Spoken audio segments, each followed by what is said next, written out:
हमारी कहानियाँ देखने वाले 99% लोग ऐसे हैं जो हमारी वीडियोस एंजॉय तो करते हैं, लेकिन उन्होंने हमारा चैनल अभी तक सब्सक्राइब नहीं किया है। अगर आप उन 99% लोगों में से हैं, तो बस आपको एक छोटा सा काम करना है। इस वीडियो के नीचे आपको एक सब्सक्राइब बटन दिख रहा होगा, बस उस सब्सक्राइब बटन को दबाना है। बस इतना सा काम करना है आपको, और लगे हाथ बेल आइकन भी प्रेस कर देना ताकि हमारी लेटेस्ट वीडियो आते ही आपको सबसे पहले पता चले। कई बार जीवन में ऐसा लगता है मानो हमारी किस्मत पहले से तय हो चुकी हो।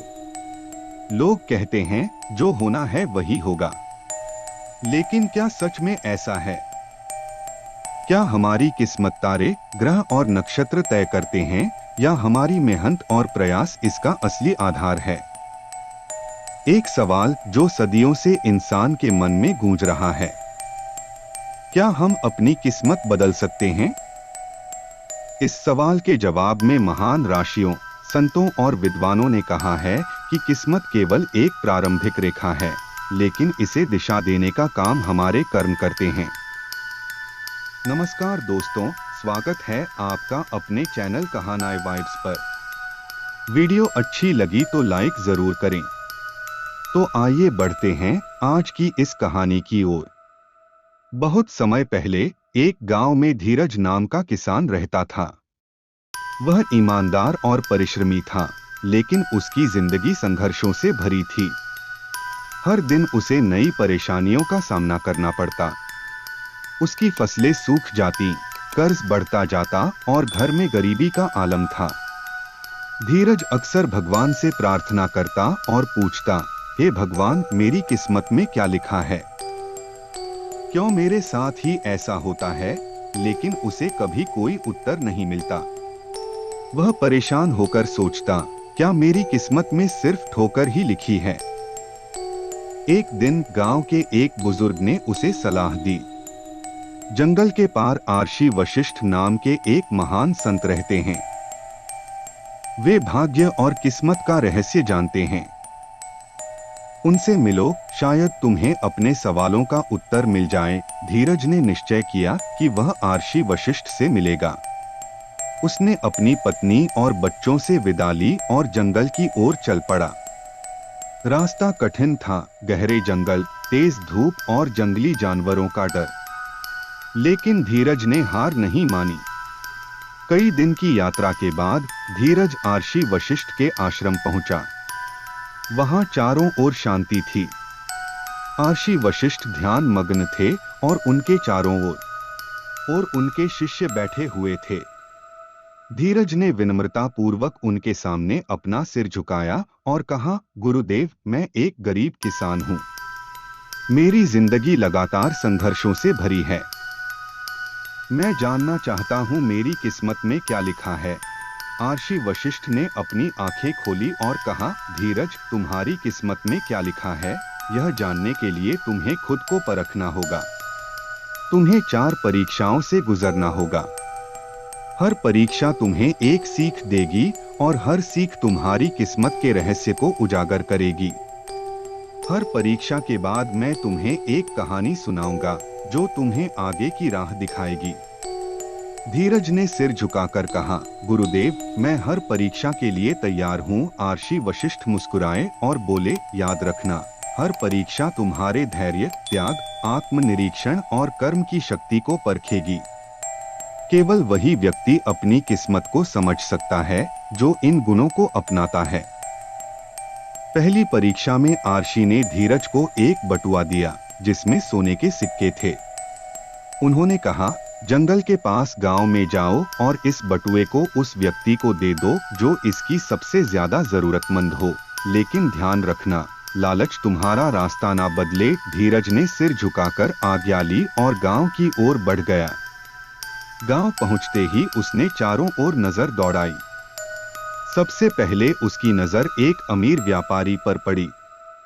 व्यापारी अपने आसपास के लोगों से कह रहा था, अगर मेरे पास थोड़े और सिक्के होते तो मैं अपना व्यापार और बढ़ा सकता था। धीरज ने सोचा, यह व्यक्ति पहले से संपन्न है, इन सिक्कों से इसका लालच ही बढ़ेगा। उसने व्यापारी को बटुआ नहीं दिया और आगे बढ़ गया। कुछ दूर जाकर उसने एक भिखारी को देखा। भिखारी शराब के नशे में झूम रहा था। उसने धीरज को देखा और कहा, मुझे यह सिक्के दे दो, मैं अपनी किस्मत बदल दूंगा। धीरज ने सोचा, यह व्यक्ति इन सिक्कों को नशे में बर्बाद कर देगा, इसे देना सही नहीं होगा। वह भिखारी को छोड़कर आगे बढ़ गया। आखिर में उसने एक विधवा महिला को देखा। वह अपने बच्चों के साथ बैठी थी। बच्चों के चेहरे पर भूख और थकावट साफ झलक रही थी। महिला ने धीरज से कुछ नहीं कहा, पर उसकी आंखों में संघर्ष की गहराई थी। धीरज ने सोचा, यह महिला सच में इन सिक्कों की हकदार है। यह अपने बच्चों का भरण पोषण करेगी। उसने बिना कुछ कहे बटुआ महिला को दे दिया और वापस आरशी के पास लौट आया। आरशी ने मुस्कुराते हुए पूछा, क्या तुमने उस व्यक्ति को बटुआ दिया जिसे इसकी सबसे ज्यादा जरूरत थी? धीरज ने सिर झुकाकर कहा, हाँ गुरुदेव, मैंने एक विधवा महिला को यह बटुआ दिया जो अपने बच्चों को खिलाने के लिए संघर्ष कर रही थी। आरशी ने प्रसन्न होकर कहा, धीरज, तुमने लालच और भ्रम से बचकर सही निर्णय लिया। यही त्याग की सच्ची परीक्षा थी। एक बार एक राजा ने एक संत से पूछा, जीवन में सबसे बड़ा धर्म क्या है? संत ने उत्तर दिया, त्याग। केवल वही व्यक्ति महान बनता है जो अपने सुख के लिए नहीं बल्कि दूसरों के लिए जीता है। राजा ने आश्चर्य से पूछा, लेकिन त्याग कैसे किया जाए जब मन हमेशा अपनी इच्छाओं की ओर खींचता है?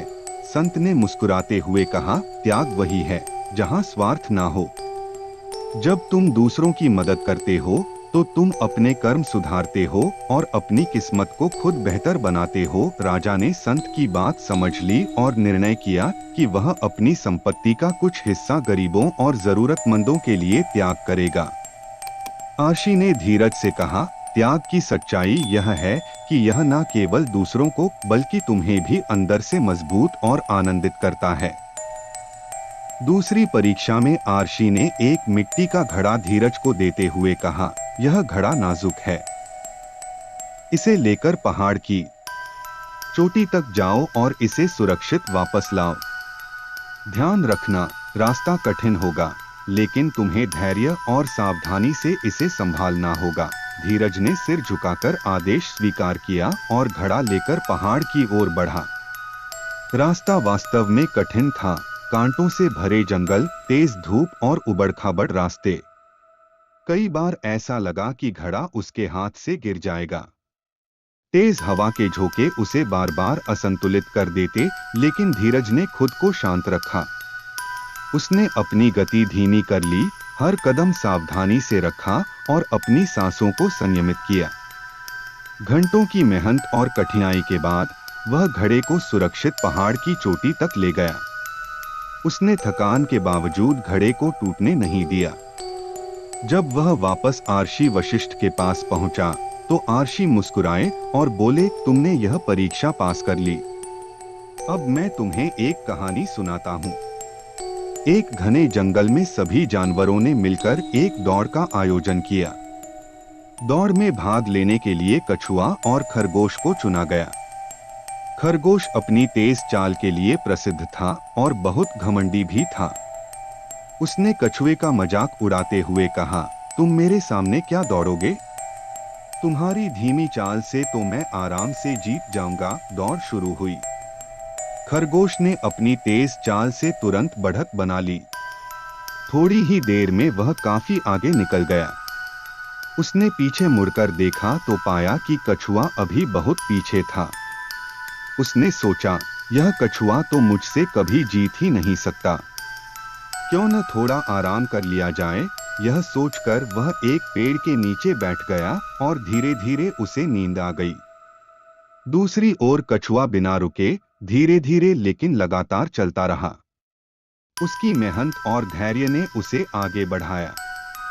जब खरगोश की नींद खुली तो उसने देखा कि कछुआ फिनिश लाइन के करीब पहुंच चुका था।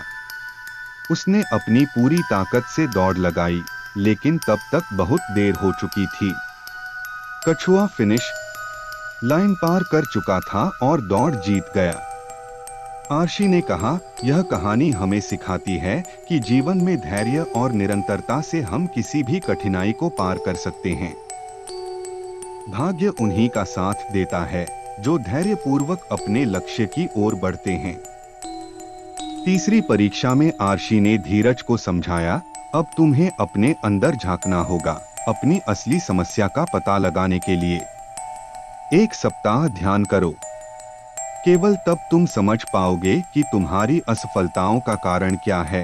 धीरज ने आर्शी की बात मानी और जंगल में जाकर ध्यान लगाना शुरू किया। पहले कुछ दिनों तक वह उलझन में रहा। उसके मन में अजीब अजीब विचार आने लगे, कभी अपने पिछले गलत फैसलों के बारे में तो कभी दूसरों को दोष देने के बारे में। धीरे धीरे ध्यान के माध्यम से उसने महसूस किया कि उसकी असली समस्या उसकी आत्म सोच थी। वह हमेशा भगवान और किस्मत को दोष देता था, लेकिन उसने कभी अपनी मेहनत और प्रयासों पर ध्यान नहीं दिया। उसने सोचा, मैं हर बार कहता हूं कि मेरी किस्मत खराब है, पर कभी यह नहीं सोचा कि मैंने खुद कितना सही प्रयास किया है। जब धीरज का यह भ्रम दूर हुआ तो उसने महसूस किया कि असफलता से लड़ने का असली तरीका आत्मनिरीक्षण और मेहनत है। एक बार एक किसान हर दिन नदी के किनारे जाकर बैठ जाता और भगवान से शिकायत करता कि भगवान, मेरी फसल हमेशा खराब क्यों हो जाती है? मेरी किस्मत क्यों इतनी खराब है? यह सिलसिला कई दिनों तक चलता रहा। किसान वहीं बैठकर अपनी हालत पर रोता और भगवान को दोष देता। एक दिन नदी ने चमत्कारिक रूप से उससे बात की। उसने कहा, तुम्हारी समस्या किस्मत नहीं है, बल्कि यह है कि तुम मेहनत नहीं करते। तुम केवल शिकायत करते हो, पर खेती के लिए सही समय पर मेहनत नहीं करते। अगर तुम अपना पूरा ध्यान काम पर लगाओ तो तुम्हारी किस्मत खुद ब खुद बदल जाएगी। किसान को अपनी गलती का एहसास हुआ। उसने शिकायत छोड़ दी और पूरी लगन से मेहनत करना शुरू कर दिया। कुछ महीनों बाद उसकी फसल लहलहा उठी। आर्शी ने धीरज से कहा, जब तक तुम अपने अंदर झांककर अपनी कमजोरियों को नहीं पहचानोगे, तब तक तुम्हारी किस्मत नहीं बदलेगी। आत्मनिरीक्षण ही असली रास्ता है। धीरज ने सिर झुकाकर कहा, गुरुदेव, मैं अब समझ गया हूँ कि मेरी असफलताओं का कारण मेरी नकारात्मक सोच और भगवान को दोष देना था। अब मैं मेहनत और सकारात्मकता से अपनी किस्मत बदलने की कोशिश करूंगा। चौथी परीक्षा में आर्शी ने धीरज को समझाया, अब समय आ गया है कि तुम अपने कर्मों से अपनी किस्मत खुद लिखो। जाओ, अपने खेत की देखभाल करो, मेहनत करो और अपनी जिंदगी को बेहतर बनाओ। धीरज ने गुरुदेव की आज्ञा का पालन किया। उसने अपने खेतों पर ध्यान देना शुरू किया। वह सुबह जल्दी उठता, दिन भर खेत में मेहनत करता और नई तकनीकों का उपयोग कर अपनी फसलों की उपज बढ़ाने की कोशिश करता। धीरे धीरे उसकी मेहनत रंग लाई। उसकी फसलें पहले से बेहतर होने लगीं। धीरज ने केवल अपने लिए ही नहीं, बल्कि अपने गांव के अन्य किसानों की मदद के लिए भी कदम उठाए। उसने उन्हें नई तकनीकें सिखाई और उनकी समस्याओं का समाधान किया। उसकी मेहनत और परोपकार के कारण गांव में उसकी बहुत प्रशंसा होने लगी। एक बार एक लकड़हारा हर दिन भगवान से प्रार्थना करता था, हे भगवान, मुझे अमीर बना दो, मेरी गरीबी खत्म करो। कई दिनों की प्रार्थना के बाद भगवान ने उससे कहा, मैंने तुम्हें हाथ और पैर दिए हैं, इनका उपयोग करो, मेहनत करो और अपनी किस्मत खुद बनाओ। लकड़हारे ने भगवान की बात को गंभीरता से लिया। उसने अपनी मेहनत बढ़ाई। वह लकड़ी काटकर पहले से बेहतर तरीके से बेचने लगा। धीरे धीरे उसने और अधिक मेहनत की और अपनी मेहनत से एक बड़ा व्यापारी बन गया। अब वह गरीबी से अमीरी तक का सफर तय कर चुका था।